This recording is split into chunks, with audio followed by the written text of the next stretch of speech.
الحمد لله رب العالمين والصلاة والسلام على سيد الأنبياء والمرسلين أما بعد فأعوذ بالله من الشيطان الرجيم بسم الله الرحمن الرحيم الصلاة والسلام عليك يا رسول الله وعلى آلك وأصحابك يا حبيب الله. حضرت سیدنا خباب بن الارت رضی اللہ تعالی عنہ یہ وہ خوش نصیب صحابی ہیں کہ جن کو چھٹے نمبر پر اسلام لانے کی سعادت حاصل ہوئی. یعنی ابھی فقط 5 مسلمان ہوئے تھے، 5 لوگوں نے اسلام قبول کیا تھا، اور اس کے فوری بعد حضرت خباب رضی اللہ تعالی عنہ یہ مسلمان ہوئے.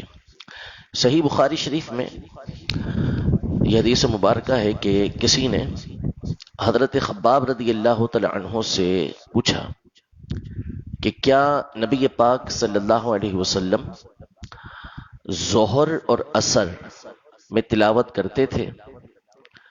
تو انہوں نے جواب دیا کہ ہاں. اب چونکہ ظہر اور عصر میں جو تلاوت ہوتی ہے وہ آہستہ آواز سے ہوتی ہے، بلند آواز سے نہیں ہوتی.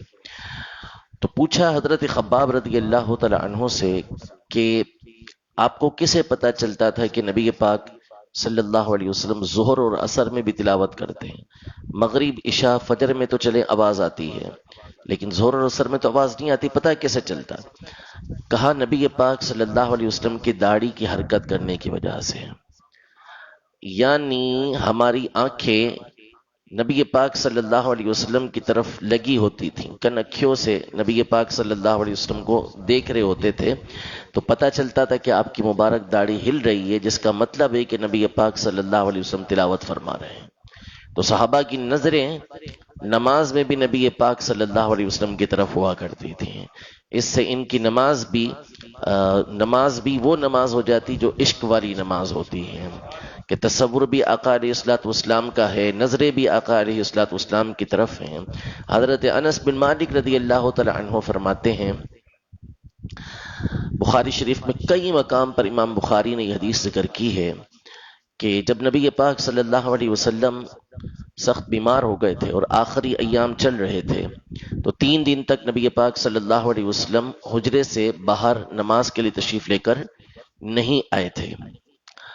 جب پیر کا دن تھا، صبح نبی پاک صلی اللہ تعالی علیہ وآلہ وسلم نے جب صحابہ کرام علیہ رضوان صفے بنا کر سیدنا صدیق اکبر رضی اللہ تعالی عنہ کی امامت میں نماز پڑھ رہے تھے، تو آپ علیہ الصلوۃ والسلام نے اپنے حجرے کا پردے کو ہٹایا.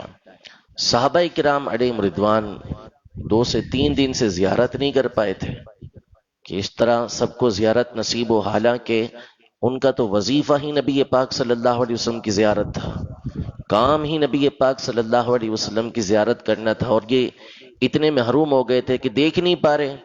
تو اب انتظار کی گھڑیاں ہیں، صحابہ کرام علیہ رضوان سیدنا صدیق اکبر رضی اللہ تعالی عنہ کے پیچھے نماز پڑھ رہے ہیں. حضرت انس رضی اللہ تعالی عنہ فرماتے ہیں کہ نبی پاک صلی اللہ علیہ وسلم نے حجرہ مبارکہ کا پردہ ہٹایا، ہم سب ادھر ہی دیکھ رہے تھے، نبی پاک صلی اللہ علیہ وسلم کے حجرے کی طرف دیکھ رہے تھے. اب یہ حجرہ ظاہر سی بات ہے کہ سامنے نہیں تھا، دائیں یا بائیں کی طرف صحابہ کھڑے ہوں گے، تو وہاں نبی پاک صلی اللہ علیہ وسلم کے حجرے کی طرف ان کی نظر تھی. حضرت انس رضی اللہ عنہ فرماتے ہیں کہ نبی پاک صلی اللہ علیہ وسلم کا چہرہ ایسے چمک رہا تھا جیسے قرآن کا ورقہ ہو. تو صحابہ کرام علیہ رضوان نبی پاک صلی اللہ علیہ وسلم کی زیارت نماز میں بھی کیا کرتے تھے، نماز پڑھ رہے تھے صحابہ، اور قریب تھا حضرت انس فرماتے ہیں کہ ہم نماز توڑ دیتے. تو نبی پاک صلی اللہ علیہ وسلم نے ہاتھ کے اشارے سے فرمایا کہ اپنی جگہ پر رہو. خوشی کے آثار تھے کہ میرے سارے کے سارے صحابہ صدیق اکبر کے پیچھے جمع ہو گئے ہیں اور نماز پڑھ رہے ہیں. حضرت خباب بن الارت رضی اللہ تعالی عنہ یہ جب اسلام لے کر آئے تو یہ غلام تھے، اور ایک عورت کے ام امارہ کے غلام تھے، اور ان پر اس قدر ظلم کیا جاتا تھا کہ جس کا کوئی تصور نہیں کر سکتا. ان کو تپتے ہوئے جو کوئلے ہوتے تھے ان کے اوپر لٹا دیا جاتا تھا، ننگی کمر کر کے اس پر لٹایا جاتا تھا اور اس بھاری پتھر ان کے سینے پہ رکھ دیتے تھے. کتابوں میں لکھا ہے کہ ان کی چربی پگھل کر ان کوئلوں کو بجھا دیتی تھی. چونکہ غلام تھے، کوئی پوچھنے والا نہیں تھا، کوئی ان کے لیے آواز اٹھانے والا نہیں تھا.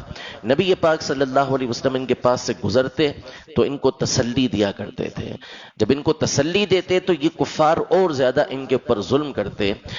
لوہا داغ کر ان کو لگایا جاتا تھا، لیکن اللہ نے نبی پاک صلی اللہ علیہ وسلم کی دعا سے ان کو کیسے نجات بخشی کہ ایک مرتبہ نبی پاک صلی اللہ علیہ وسلم ان کے پاس سے گزرے تو انہوں نے عرض کی کہ یا رسول اللہ میرے لیے دعا کریں کہ مجھے اس عذاب سے اللہ نجات دے دے. نبی پاک صلی اللہ علیہ وسلم نے ان کے لیے اللہ پاک کی بارگاہ میں دعا کی. حضور اکرم صلی اللہ علیہ وسلم کی دعا قبول ہوئی اور ان کی جو مالکہ تھی اس کو سر میں سخت درد ہو گیا، انتہائی سخت درد. اب کسی نے کہا کہ اس کا علاج یہی ہے کہ لوہے کو داغا جائے اور تمہارے سر میں لگایا جائے. اب وہ حضرت خباب رضی اللہ تعالی عنہ کو لوہے سے دگوایا کرتی تھی، ان کو گرم لوہا لگوایا کرتی تھی. اللہ نے اس کو ایسی سزا دی کہ وہی لوہا اس نے خود حضرت خباب کو حکم دیا کہ اس کو گرم کرو اور میرے سر پہ لگایا کرو. تو وہ گرم گرم لوہا اس کے سر پہ لگایا جاتا تھا، لیکن درد کا کوئی علاج نہیں ہوا، اسی حالت میں وہ مر گئی. یہ آزاد ہو گئے حضرت خباب رضی اللہ تعالیٰ عنہ. حضرت عمر کا دور تھا، یہ حضرت عمر رضی اللہ تعالیٰ عنہ کے دربار میں آئے تو حضرت عمر اپنی جگہ سے کھڑے ہو گئے اور فرمایا کہ میری جگہ پر بیٹھو، میری مسند پر بیٹھو، اس لیے کہ اس مسند پر بیٹھنے کا تم سے زیادہ کوئی حقدار نہیں سوائے عمار کے، حضرت عمار بن یاسر کے. تو حضرت خباب نے کہا کہ حضرت عمار کی اس وقت کوئی خبر گیری کرنے والا تھا، ان کے افراد موجود تھے، میری تو کوئی خبر گیری بھی کرنے والا نہیں تھا. حضرت عمر رضی اللہ تعالی عنہ نے ان کی کمر پر نشان دیکھے تو کہا یہ کیا ہے؟ تو کہا یہ اس وقت کے نشانات ہیں، اس ظلم کے نشانات ہیں جب تم تلوار لے کر مسلمانوں کو ڈھونڈا کرتے تھے. اس قدر ان کے اوپر ظلم ہوا، لیکن اللہ پاک نے ان کو یہ مقام و مرتبہ عطا فرمایا کہ نبی پاک صلی اللہ علیہ وسلم نے ان کو دعا دی اور ان کے لیے قرآن پاک میں جنت کی بشارتیں موجود ہیں. والسابقون الاولون والسابقون السابقون، سابق کا مطلب ہوتا ہے شروع میں، ابتدا میں ایمان لانے والے. ان کے لیے خاص طور پر جو ہے وہ قرآن پاک میں بشارتیں موجود ہیں، اور یہ سابقون الاولون میں ابتدا کے اندر شمار ہوتے ہیں کہ چھٹے نمبر پر اسلام لے کر آئے، اور اس وقت اسلام لے کر آئے جب کہ ابھی کچھ بھی سامنے نظر نہیں آ رہا تھا کہ اسلام اس قدر ترقی کرے گا. لیکن نبی پاک صلی اللہ علیہ وسلم کی حقانیت کو جانا اور آپ علیہ الصلوۃ والسلام پر ایمان لے کر آ گئے. اللہ پاک حضرت سیدنا خباب رضی اللہ تعالی عنہ کے صدقے میں ہمیں بھی نبی پاک صلی اللہ علیہ وسلم کا سچا عشق نصیب فرمائے، اور ایک کاش نبی پاک صلی اللہ علیہ وسلم کی زیارت دنیا میں اللہ پاک ہمیں نصیب فرمائے، آخرت میں آپ علیہ الصلوۃ والسلام کی زیارت سے ہمیں محروم نہ فرمائے. آمین بجاہ نبی الامین صلی اللہ تعالی علیہ وآلہ وسلم. اعوذ باللہ السمیع العلیم من الشیطان الرجیم، اعوذ باللہ السمیع العلیم من الشیطان الرجیم، اعوذ باللہ السمیع العلیم من الشیطان الرجیم. بسم اللہ الرحمن الرحیم. هو الله الذي لا إله إلا هو عالم الغيب والشهادة هو الرحمن الرحيم. هو الله الذي لا إله إلا هو الملك القدوس السلام المؤمن المهيمن العزيز الجبار المتكبر سبحان الله عما يشركون. هو الله الخالق البارئ المصور له الأسماء الحسنى يسبح له ما في السماوات والأرض وهو العزيز الحكيم.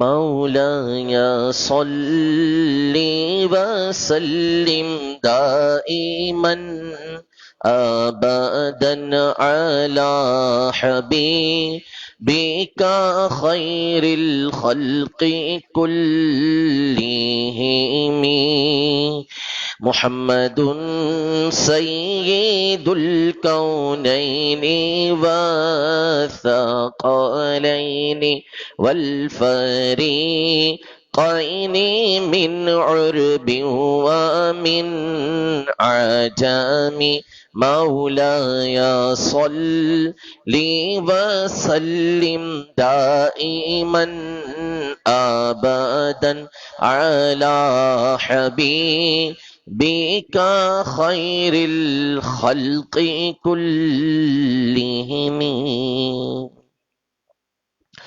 الحمد لله رب العالمين والصلاة والسلام على سيد الأنبياء والمرسلين اللهم صل على سيدنا ومولانا محمد معدن الجود والكرم وآله وبارك وسلم اللهم أنت السلام ومنك السلام تباركت يا ذا الجلال والإكرام اللهم أعني على ذكرك وشكرك وحسن عبادتك رب کریم پاک پروردگار ہماری یہ نماز فجر اپنی بارگاہ میں قبول و منظور فرما، ہماری غلطیاں کوتاہیاں اپنی رحمت کاملہ سے معاف فرما یا رب العالمین، ہماری خطائیں ان سے درگزر فرما یا رب العالمین۔ جمعۃ الوداع کا دن ہے، رمضان کا آخری جمعہ ہے، پروردگار عالم تیری رحمت خوب چھما چھم برستی ہیں، ان رحمتوں سے ہمیں بھی حصہ عطا فرما۔ وہ افراد کے جن کو تو جہنم سے آزاد فرما چکا، جن کو تو فرمائے گا رب کریم، ان میں ہمارے خاندان والوں کی، ہمارے والدین کی، ہم سب کو بھی شامل فرما یا رب العالمین۔ ہمیں جہنم سے نجات عطا فرما، پروردگار عالم جنت الفردوس میں داخلہ نصیب فرما یا رب العالمین۔ دنیا آخرت دین سب کے اندر عافیت عطا فرما، ہمیں عافیت عطا فرما، ہمیں عافیت عطا فرما۔ جو یہاں حاضرین ہیں دلوں میں نیک جائز تمنا لیے ہیں، سب پر رحمت کی نظر فرما رب کریم۔ جو سن رہے ہیں ان پر بھی رحمت کی نظر فرما۔ ان اللہ وملائکتہ یصلون علی النبی یا ایھا الذین آمنوا صلوا علیہ وسلموا تسلیما صلی اللہ علی النبی الأمی وآلہ صلی اللہ علیہ وسلم صلاۃ وسلاما علیک یا سیدی یا رسول اللہ۔ سبحان ربک رب العزة عما یصفون وسلام علی المرسلین والحمد للہ رب العالمین۔ لا الہ الا اللہ محمد رسول اللہ۔